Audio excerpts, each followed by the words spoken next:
Поштувани гледачи, продолжуваме со Бизнис клубот. Денешен наш гостин е Анатол Кутревски. Добро дојдовте. Добар ден, добро најдов. Како сте? Одлично, многу пријатно овде атмосферава. Надворе прекрасно во објектов овде во комплексов, баш сум изненаден, прв пат сум тука. ПКБ-ско како е? Одлично. Одлично. Се држим. Што има нова инвестиција? Па сега инвестициите ги најмногу ги насочуваме кон автоматизација и кон обнова на стари машини и така натаму, поради тоа што се соочуваме со проблем на работна сила и гледаме што можеме тоа да го надокнадиме преку инвестирање во машини со кои што ќе треба помалку луѓе да работат. Можно ли е тоа? Не во целост, за жал не во целост. Еден дел може да се замени, но сепак требаат луѓе. Требаат луѓе. Има доста оние мануелни процеси може да се заменат, меѓутоа има процеси каде што тешко може човекот да биде заменет. ПКБ-ско е фирма која предначела во тие процеси, прогресивни инвестиции, освојување на нови пазари и така натаму. Имате ли проекција за наредните 5 до 10 години? Проекција за наредните 5 до 10 години имаме некоја визија во глава што би сакале да Како изгледа тоа за обичниот граѓанин да може да го свати? Па тоа би изгледало, значи, развој во области во кои што сега не сме. Значи таму да се барат нови дејности. Да се барат нови дејности, може би постојат тие дејности, меѓутоа нашата компанија не е во тие дејности. Значи така ја гледаме визијата. Ние во нашава дејност пазарот ни е ограничен горе-доле на Балканов. Се трудиме да извеземе во Европска унија, но ограничени се можностите. Така. За подалеку од тука не можеме поради рокот на траење на производите. Така да на Балканов горе-доле сме застапени скоро во сите држави. Кога нашата држава би влегла во Европска унија, тогаш би се отворили уште повеќе можности, затоа што ќе паднат сите бариери. Сите бариери кои што сега ги имаме. И сега можеме да извезуваме, но не во целост. Така да го гледаме, очекувам дека со развојот на нашава економија, дека ќе се зголемува и поборувачката и на нашиот домашен пазар, како и пазарот во регионов. Зошто расти цената на прехранбените производи? Цената кај нас и во светот расте, цената на кај нас во Македонија расте поради тоа што сме увозно зависни. Увозно зависни. Увозно зависни. А зашо ништо не правиме на планот на субституција на увозот? Па ништо не правиме веќе со години. Примарното производство ни е во континуиран пат. Да, и тука ништо не правиме. Нели се дадоа огромни субвенции? Па сега тоа треба да видиме тие што ги дале субвенциите да побараат. Важно вие ова што го кажувате го тврдите. Па ние сме увозно зависни, бројките тоа го покажуваат.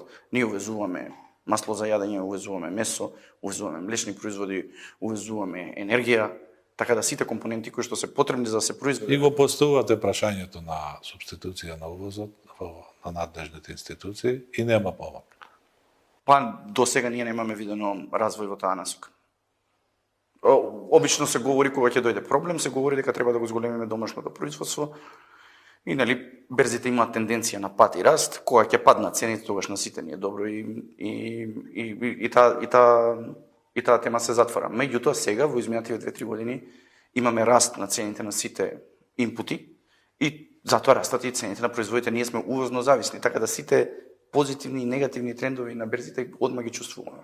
Што е фамилиарна фирма? Па фамилиарна фирма е исто како дома. Како дома? Да, вие мора да се однесувате во рационално, домакински, одговорно, грижливо. Значи мора да се грижите за вработените како да ви се дома од фамилија. Ние се трудиме тоа да го правиме, иако имаме имаме голем број на вработени, не знам дали може за сите да ги опфатиме. Колку? Па 405. 405. Бевме пред пандемијата 492, но поради недостаток на работна сила си одеа луѓето, не можевме да ги. Значи ова што ми го кажува се потврдува со нашите информации дека проблемот со работната сила ќе стане број 1. Број 1, да. Тоа е демографијата е моја најголема грижа за развојот на нашава држава. Мислам, ако немаме луѓе за кого ние ќе произведуваме. Джавени се и фабрики, и машини и така натаму, ако немаме ние луѓе и гледајќи и трендовите, јас сум навистина загрижен околу демографијата. Значи, кога јас сум се родил 81 година, се родиле 33.000 деца. Минатата година мислам беа 15.000. Ние тоа не можеме да го надокнадиме. Значи не е проблем само иселувањето, проблем е и наталитетот, прирастот. И себе си се ставам. И никој не става. И себе си се ставам, затоа што јас добив дете на 41 година. Така да. И сега имаме ситуација во која што имаме фамилиарна фирма, која што работи домаќински одговорно и така натаму. Како дојде до поделба на надлежност? Како дојде? Сакам еден пример да им прикажеме на гледачите, кои што... Па спонтано можам да кажам, значи јас прв дојдов во фирмата во 2005, а брат ми дојде во 2007. И вие доаѓате и почнувате да се бавите со Снимат. со работата. Па прво снимаш, да. Така. Прво снима, тоа е точно. Прво снимав, прво учев, не се правев паметен. Прво учев од вработените што се таму. И мора да ја стекнете почита на вработените. Ако не ја стекнете почита на вработените, нема ништо. Ако дојдете од позиција, нели, како некој кој што доаѓа од семејство, кој што доаѓа како некој член на семејство кој што ја управува компанијата, ако не ја стекнете почита на вработените, ништо. Ќе имате само презир понатаму. И јас учев од луѓето таму, не се правев овакво паметен. И најверојатно и образовниот систем кој што потекнувам така ме насочил. Да. Потоа брат ми дојде во 2017 и во 2007 и тогаш почнавме нов бизнис. Да. Да, и татко ми направи на храбра одлука која што до ден денеска е него без многу искуство му рече ти ќе го водиш ова. Значи немаш искуство ниту он, ниту фирмата за работа во таа работа. И му даде нова дејност. Да, и му даде нова дејност и тоа беше прилично храбро и од денешна перспектива тоа се покажа исклучително брат ми го води тоа до ден денес многу успешно. Многу успешно. Браво. А ти се задржа на... Јас се задржав кај нас фирмата се бави со производство на сувомеснати производи, дистрибуција на стока широка потрошувачка која што се дели на два дела, прехрамбени производи и тутунски производи. Брат ми го води тутунскиот дел и е задолжен за микродистрибуција, јас ја водам целокупната производство, финансии, набавка, продажба на прехрамбените производи. Овој модел често е распространет кај нас и може да се сретне и во контактите сигурно разговарате и со после Каков модел? фамилиарен. Да. Има ли нешто што го прави поинаков од другите околу нас, од другите држави? Па има фамилиарни фирми секаде. Секаде ги гледам со голема традиција. Да, со голема Тоа се префарди по 6-7 колена на запад, по Германија. Да, со голема традиција. И фамилиарните фирми се доста успешни и продуктивни, но прашањето е што кога ќе растат. Што кога ние би требало да инвестираме сега во друга држава? Дали ние можеме фирма на 800-900 километри да ја водиме на ист начин како овде? Дали можеме да се клонираме и таму да бидеме? Затоа, кога фирмите растат, веќе мора да има корпоративна структура. Значи, за да може тоа да функционира, за да може да има контрола и да има хиерархија. Сега е многу лесно, кога ние целото семејство сме фокусирани на во еден сегмент и одлуките се носат брзо и лесно. Меѓутоа, кога вие ќе пораснете, за да пораснете, морате да имате корпоративна структура. Таа корпоративна структура бара континуирана едукација на тој план ПКБ-ско што прави? Па што прави? Па ние кадарот го развиваме внатре. Значи со текот на годините имаме нашата организациона култура, се трудиме да ја пренесеме ова домаќинско работење, да ја пренесеме и на нашите вработени. И кај нас луѓето, вработените долго работат. Ние имаме многу луѓе кои што од својата прва вработување до сега по 30 години работат тука. Да ја имаме некоја структура каде што посебно посветуваме внимание на образованието, освен ова комората што ни го нуди, каде што одиме на сите на најголемиот. И користите. Да, ги користиме, тоа се стварно корисни. Некоја друга посериозна структура немаме досега, не ни се покажало тоа како успешно. Да не се многу поуспешно ни се покажало да ги тренираме луѓето на самото работно место и да им ја пренесеме организационата култура со текот на времето. Понекогаш им велам на моите вработени зашто сме ние успешна фирма, затоа што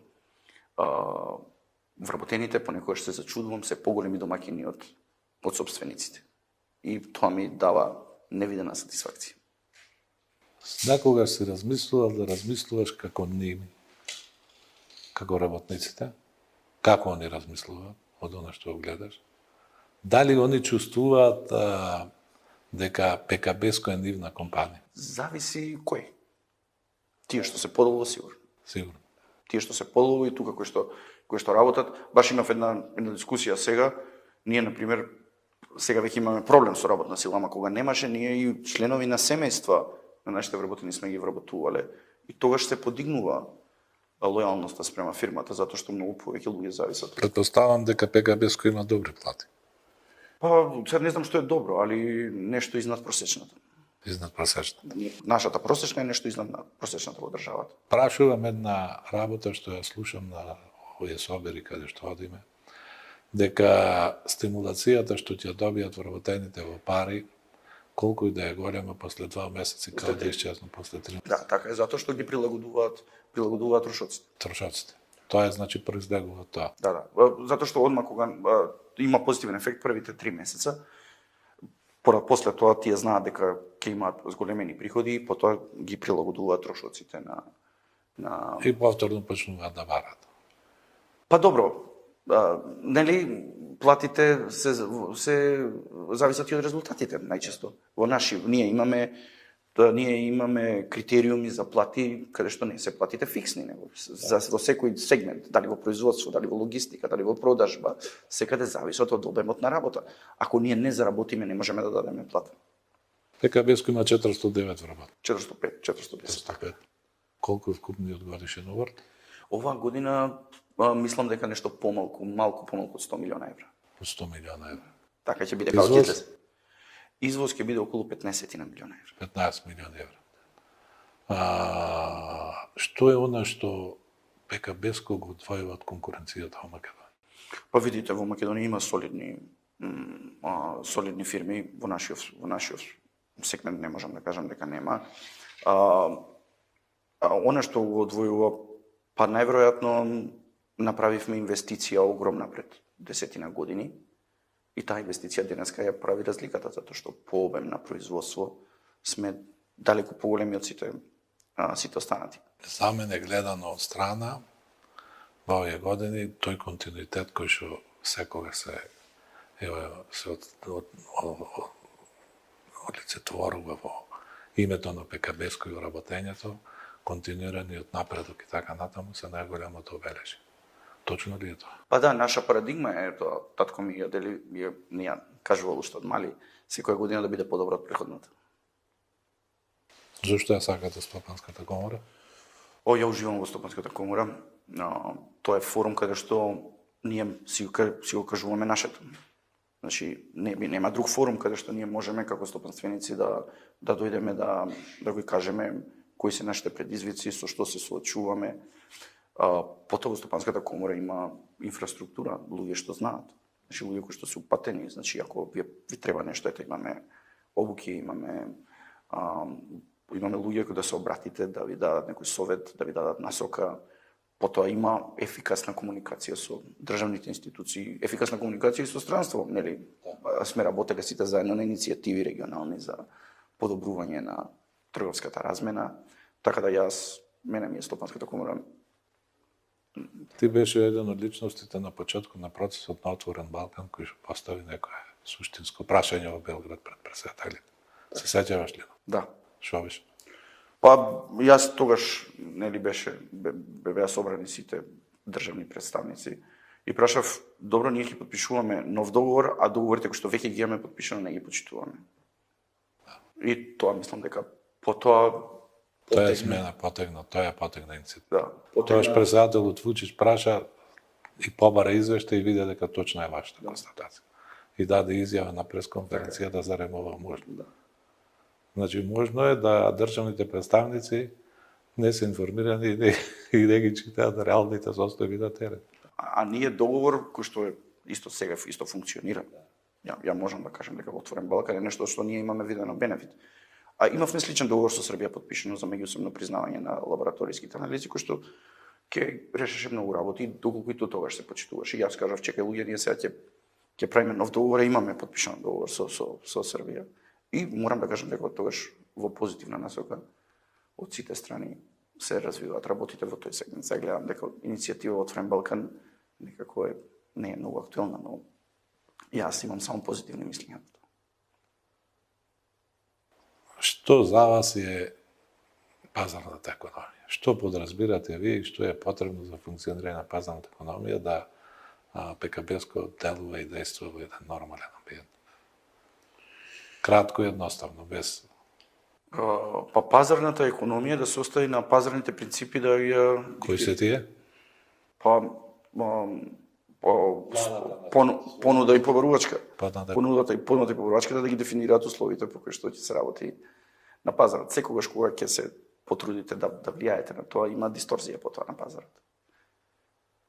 Многу луѓе кои што ве познаваат и кои што разговараме околу вас и ќе ве споменеме и како фирма, и како фамилија, и како поединец, зборуваат дека сте човек кој што баш таков како што денеска се представивте во разговорот, кој што води сметка и за односот и за према вработените и према пријателите и према луѓето и така натаму.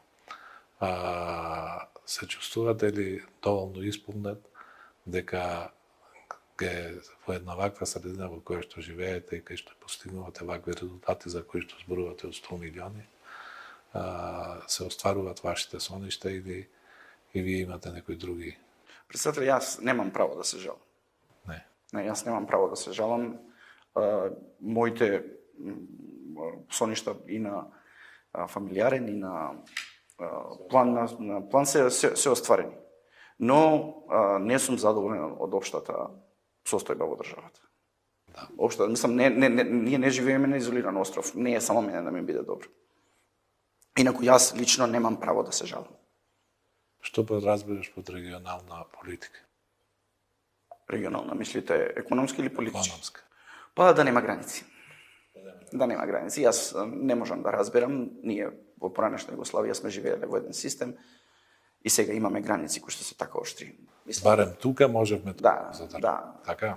Да нема граници, нема потреба да има граници помеѓу земјиве наши, да чекаат луѓе додавно одмор во Грција, да чекаат на македонско-српска граница по 6 сата. Тоа мислам нема потреба. Корупција? Е табу тема? Зашто?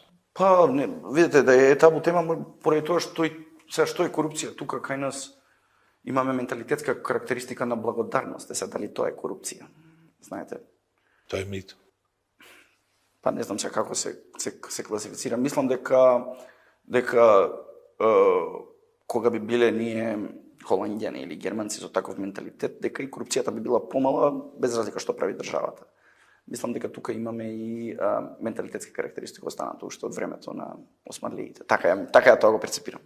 Значи 100-200 години останува и после. Па тешко ние, па видете ние 30 години како немаме социјализам, а социјалистичката свест се уште не ни е променета. Значи ќе потрае тоа. Ќе потрае.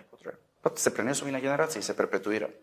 Добро, што разговара твоја генерација вака за општите состојби? 81 година. Тоа е, значи, период во кој што следните 10 години на бившата Југославија. Јас сум обкружен со луѓе кои што најчесто работат во приватниот сектор и се доста успешни. Така? Значи зборам на секакво ниво, на мало, средно и големо. Да. И тоа ме како да кажам, ме потикнува да размислувам дека има тука. Сега постои кај нас ние да се жалиме нон-стоп, нели? Значи тоа не е менталитет. И да зборуваме повеќе од тоа што. Да, и да не работиме, да. Значи кај нас се не чини, кај нас се е лошо. Се промени на Алнатол Кутрески, која имаше 20 милиони фирмата, 50, 60, 100. Се менува ли нешто? Лично. Па видите, јас се трудам да бидам ист. Јас се трудам, али сега за себе да зборувам е неблагодарно, најверојатно. Не е благодарно, али е многу значајно. Да. Да зборува човек за себе за мене доблест. И да ја каже собствените слабости. Така да јас се трудам према сите да бидам ист, да немам никаква промена во однесувањето, во размислувањето, да бидам доле на земја, најскромен што може да бидам. Сега како Другите ја перцепираат скромност, а тоа е прашање. Може би понекогаш нешто што за вас делува како скромно, за достаток не би било како такво. Што значи во вкупен обрт целта во наредните 10 години? Може ли да се дуплира? Има ли простор и капацитет за тоа? Мислам не. Не. Што е реално? Ќе треба сериозни инвестиции. Што е реално? Па 3 до 5% годишно, просечно би било добро. Добро. Да, значи јас направив една проекција пред 2 години да градиме нова фабрика, прибитејќи ако растеме со просекот како што сме го растеле производство за изминативе 10 години, само со порастот на цените падна обемот на производство, па имаме простор да растеме. Меѓутоа пред годината после пандемијата го имавме рекордот.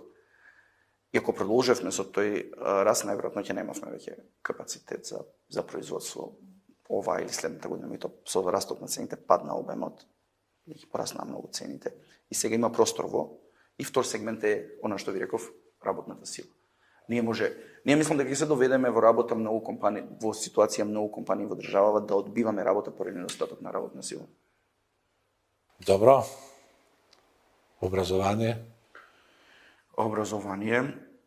Каде почна? Па почна прво се викаше Едвард Кардель во Аеродром, потоа го сменија во Ѓорѓе Пулевски.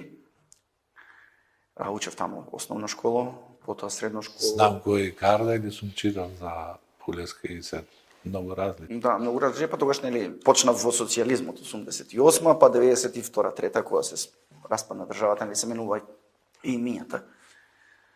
Ѓорѓе Пулевски од селото, од Галичникот, каде што ние потекнуваме. И? Баба ми и дедо ми, така да се погоди. Најубавото село во Македонија. Али тоа е индивидуална работа. Да, индивидуално, точно. Потоа во Јосип Брос учев средно гимназија. Потоа на Американскиот коледж во Солун учев факултет бизнис администрација 4 години. Потоа добив стипендија од USAID и од Ohio University во Америка, потидов една година на мастерс на Ohio University, на државен факултет во Америка.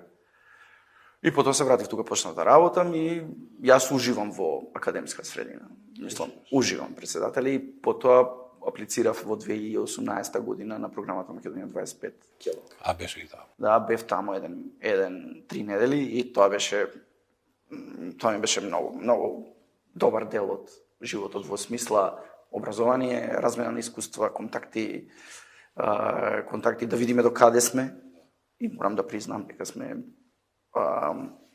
дека во смисла на знаење сме блиску до врвот. Што научи од таткото и што од мене во животот? Од татко ми научив за бизнис, од вас дипломатија и политика. Какви се плановите за понатака, за твое надградување? Имаш ли некави цели поставено, потреби на компанијата? Тоа е динамична категорија, во зависност условите што ќе постигнат. Би сакал после некоја година повторно да отидам на некоја академско. Каде? Во Америка, повторно или на европските школи? Па може да отидеме негде другаде, да одиме во Јапан да видиме. Да. А што ќе не Јапан ако немаме? Па барем менталитетот и дисциплината. А тоа да го видиме. Да. Затоа што луѓето од Јапан, пример, што беа со мене на сиве овие програми, сите тие сме горе доле тука некаде со. А да одиш во Ирска да видиш универзитетот? Може и таму, да. Може и таму. Те предизвикува тоа. Па Ирска како модел на економски развој е нешто што ние треба да се гледаме. Ние имаме 2 милиона жители, тие имаат 4 милиона жители. Си бил ли Ирска? Не сум. Не си бил. Знам да сум читал. Во колку држави си бил во светот? Па не знам број, но Многу. сигурно 50. Што ти оставило најголем впечаток? Соединетите американски држави. Седи. Таму бев година дена и тоа е систем во смисла на образование, во смисла на бизнис, неприкосновени. Еве сега го гледаме тоа. Европска унија тавори со економски раст, а Соединетите американски држави напредуваат. Спорт, кошарка. Кошарка. Фудбал. НБА гледаш? Не можам да седам навечер, многу ми е касно, иначе сакам. Сакаш? Да, сакам, ама многу ми е касно, не можам да седам, заспивам. после не сум способен да работам следниот ден. А гледаш Формула 1? Формула 1 не. Зашто? Брзина не те Не ме фасцинира. Стабилно. Досадно ми е некако. Шо кола возиш? Мерцедес. Мерцедес, баш одговара стабилност, така. Големите коли се возат бавно. Да, и бавно ја возам, и бавно возам. А уживаш да возиш? Уживам, да. Така, супер. Ова представување кое го правиме и ова значи дека Македонија може сериозно да рачуна во наредниот период на една групација на млади бизнисмени кои ќе понесат ризикот во наредниот период. Што за тебе е ризик? За мене без ризик нема бизнес. Колку поголем ризик, толку поголем профит. Без ризик нема бизнис. Па тоа е превземање на веројатноста дека ќе пропаднеш. Дека нема да успееш во негде, може би е претежок збор дека ќе пропаднеш. Но ако успееш, ако успееш ќе има голем бенефит од тоа. бенефит. Да.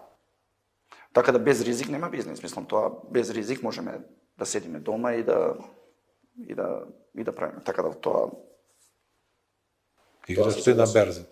Молам? Играш ли, купуваш акции? Акции лично да. Лично да. Да, лично да, фирма не. Не.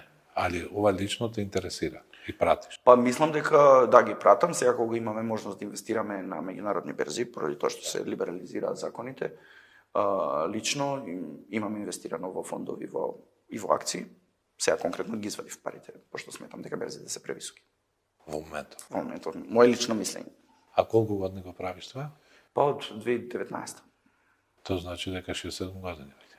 Да, 5-6. прво беше, ја тестирав со многу помалце средства, од 2021 со посериозни средства, меѓутоа сега ги извадив, бидејќи и Ворен Бафет ги извадил и он ги чува парите на сметка, така да јас се одлучив со тоа да направам. А Илон Маск?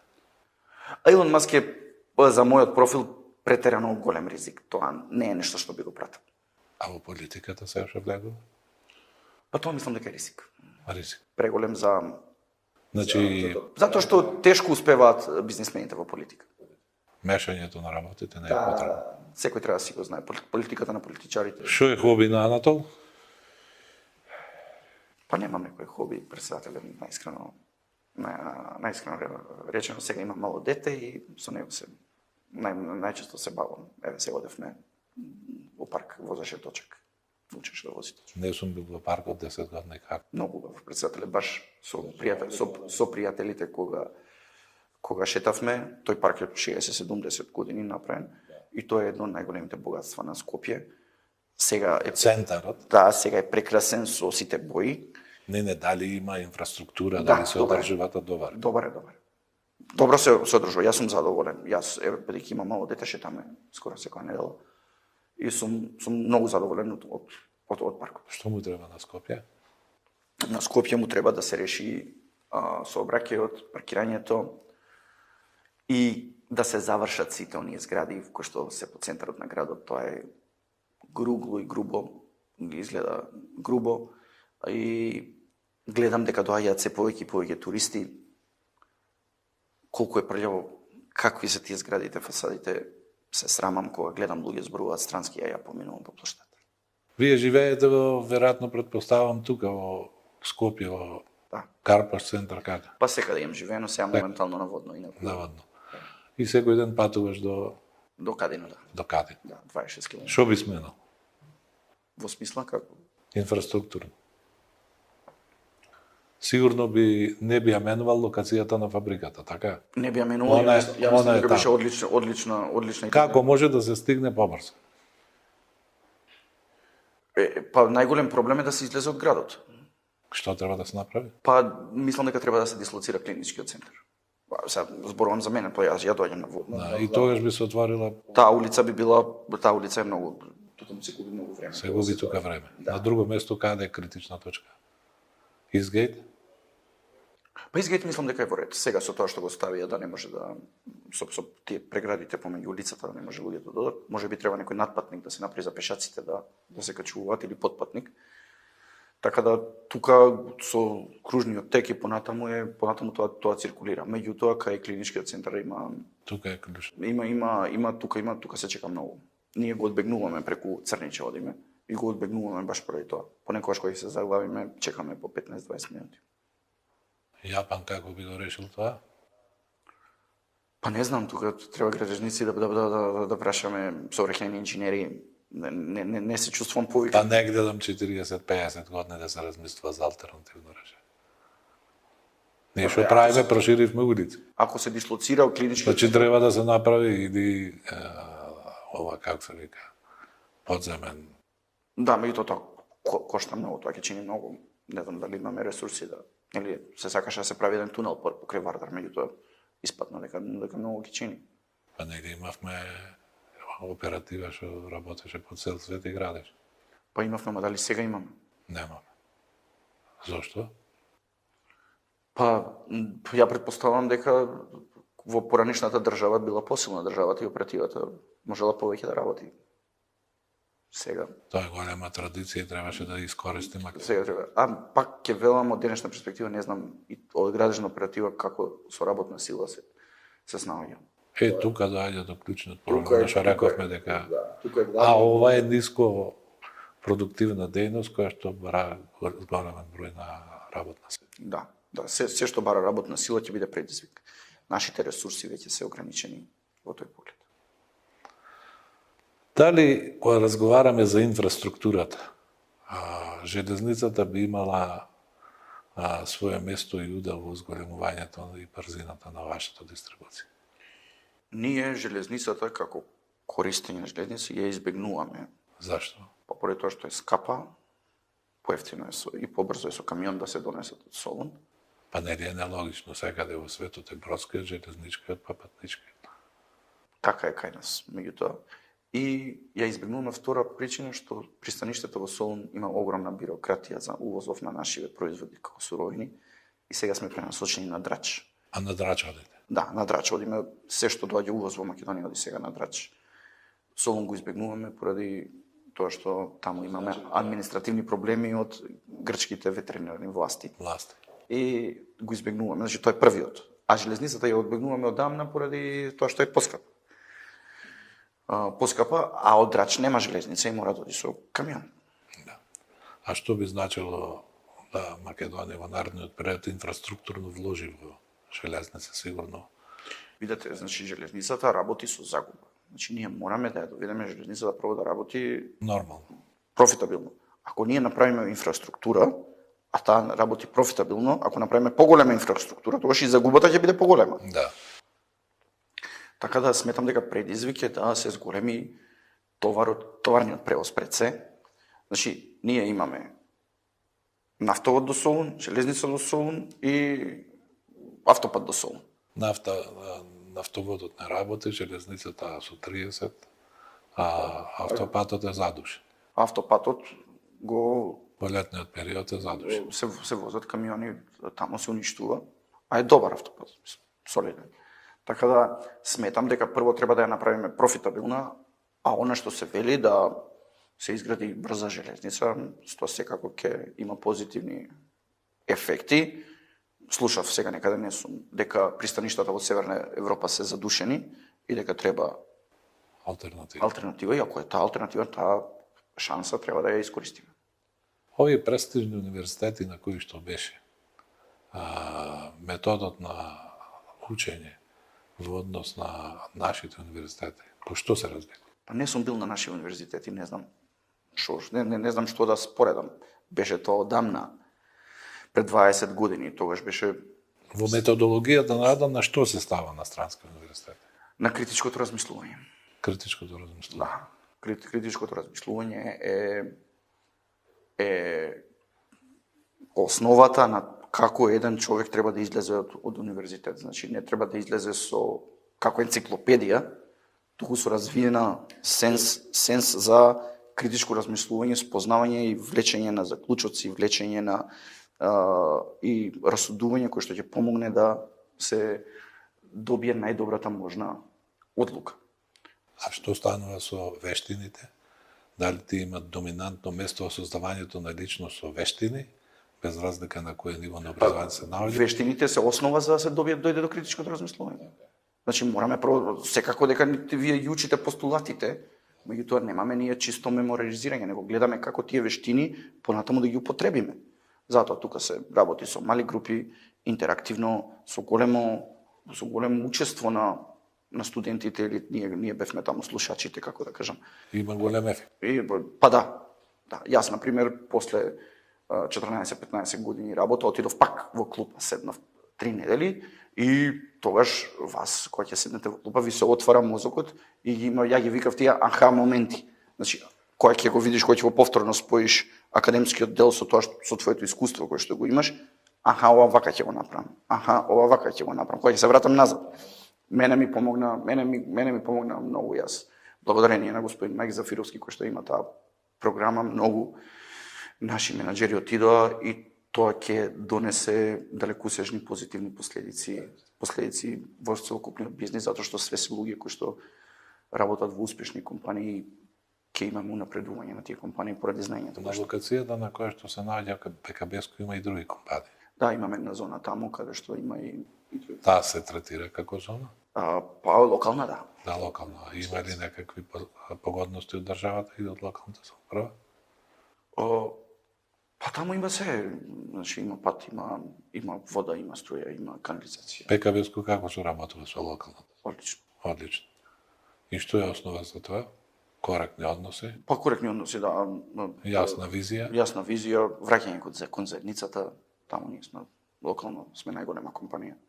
И така да, општина Илинден е одлично место за водење бизнис. Мислам дека е мислам ако се земе и зоната, тој е најголем извозник од држава. Така е. И тоа е стварно за препастувачки. Да. И довживува развој, има изголемување на населението. Мислам дека невработеноста е 2%. 2%. Да, мислам дека немаме ние работници, веќе не можеме да најдеме таму локално, иако би сакале. Така да, баш сме задоволни што пред сега веќе 15 години одлучивме да инвестираме таму. А како дојде до таа одлука? Па баравме, видовме дека ги надминува можностите нашата локација во Шуто-Ризари, која што се уште ја имаме. И баравме каде да инвестираме и гледавме и дојдовме до локација каде што има државата таму и на државна лицитација купивме земјиштето. Во декларацијата што усвоивме по повод 100 годишнината од Комарата, јасно ставивме да знае дека бараме во наредните 10 години бизнисот да биде во центарот на вниманието. Што мислиш дека можно ли е тоа да се оствари кај нас? Па ако не се оствари, председателе, ќе имаме негативни последици. Сите? Сите, да. Мораме да го зголемиме економскиот развој. Значи, нели, читав една книга од 52 година до 88 Македонија растела 4,1 или 4,7%. Значи, во таа социјалистичка држава, значи, растела со 4,7%. Растот од 91 до денеска ние просек колку е 1,7? 1,8. И може да се види што се направило. Да. Што се направило во тие 40 години, што се направило, зашто период е 30 години. Така да ако не постигнеме подинамичен економски развој, тогаш бил бизнисот или не бил во фокусот на сите ќе ни биде помалце. Дај да видиме да ја зголемиме питала, за да има за сите повеќе. Треба да го зголемиме ризикот. И ризикот и размислувањето.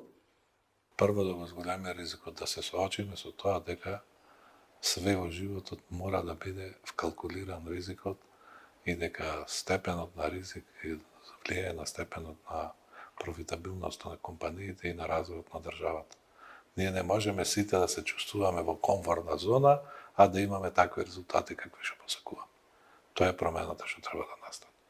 Значи секој треба да се помести лево, десно, да се види околу себе и да направи некаков ризик. Ако ние сакаме сите да бидеме пред телевизор, да не излеземе за да не се плашиме од ноќта, за да не се плашиме од наредниот ден, нема да одиме напред. Бар јас така ги перцепирам работите. Предуслов за развој и напредок е да излеземе од комфортната зона. Значи, ако одиме... Комфортната зона може да дојде кога ти имаш високи раст на бруто домашниот производ, огромна профитабилност, зад себе традиција голема и така натаму. Одлика на малите земји да одат напред и да рискираат. Јас бар така мислам. Се согласувам. Така е. Што е она што ја одвојува Македонија од нашите соседни земји и кои се компаративните предности кои што можеме да ги искористиме, а кои што се видливи за бизнисмените. За мене, да речем, тоа е Вардарската долина и можноста да тука се направи инфраструктура која што ќе одговара на висок транзитен проток на стоки и услуги од кои што државата ќе може да заработи додадена вредност. Значи, постојано инвестирање во тој дел. Секако мора да се направат железнички пруди, нафтоводи, гасоводи, автопатишта, кои што ќе не направат чвориште на Балканот.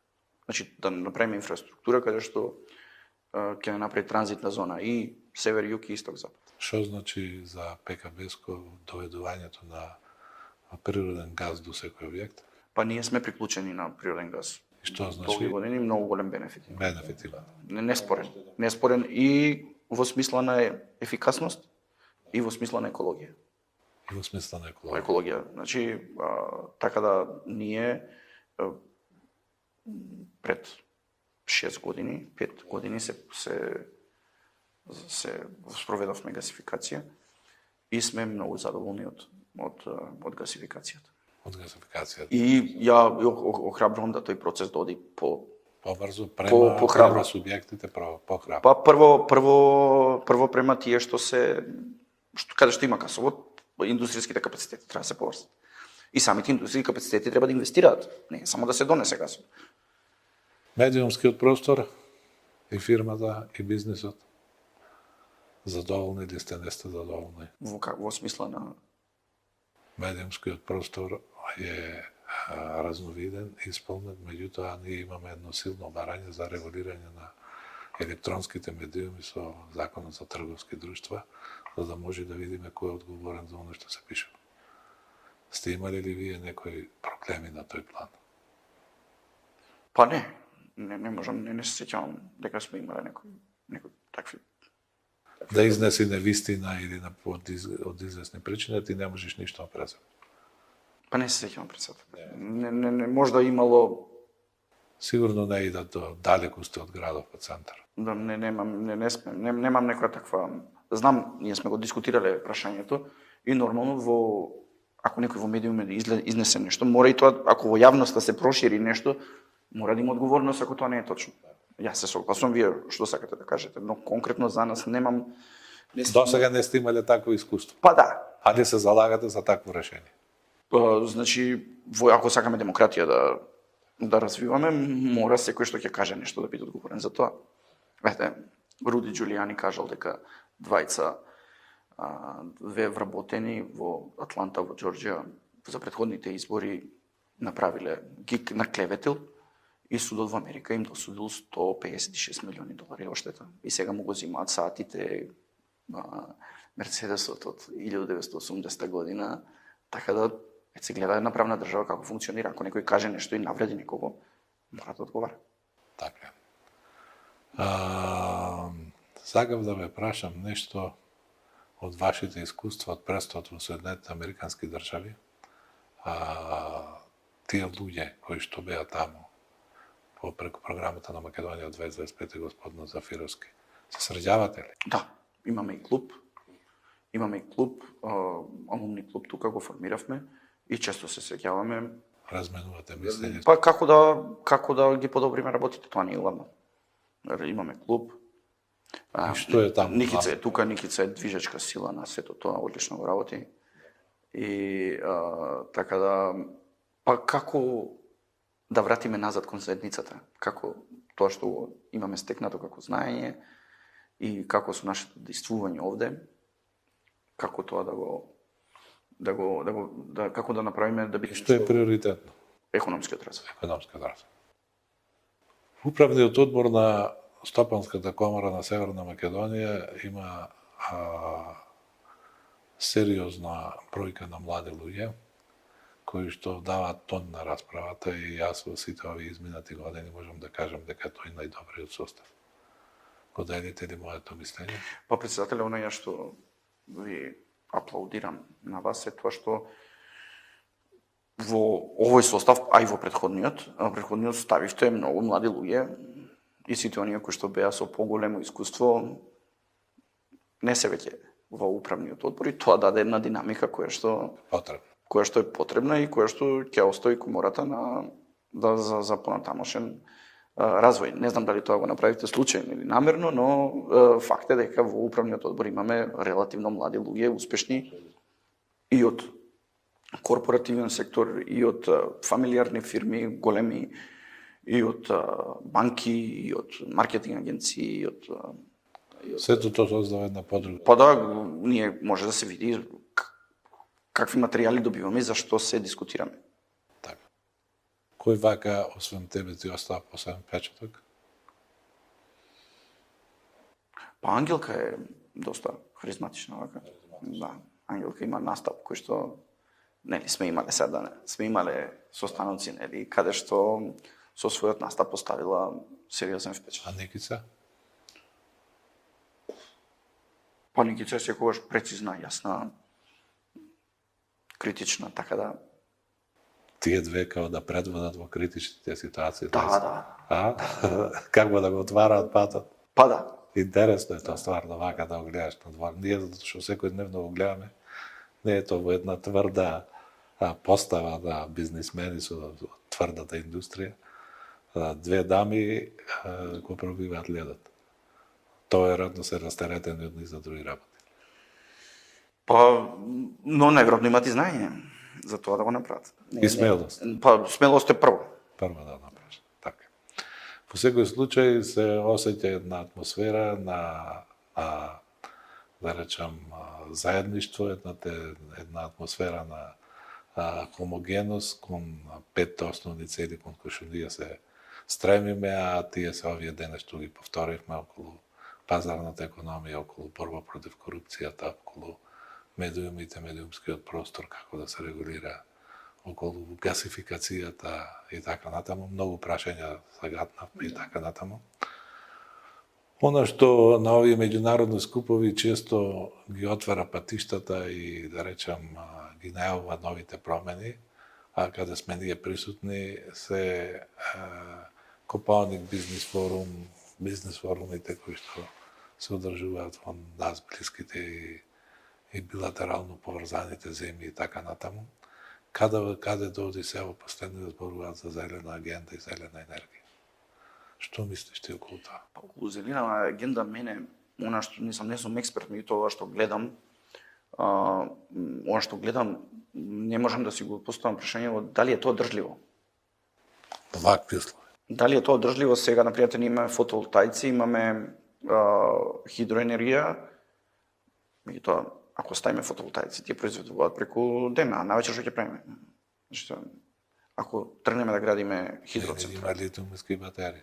Ама добро, додека дојдат литиумските батерии, додека ги инсталираме, значи тоа треба сериозна стратегија која што долго ќе трае, ќе чини многу и кој тоа ќе го финансира. Значи треба да видиме план и пари. Значи тоа да се исфинансира.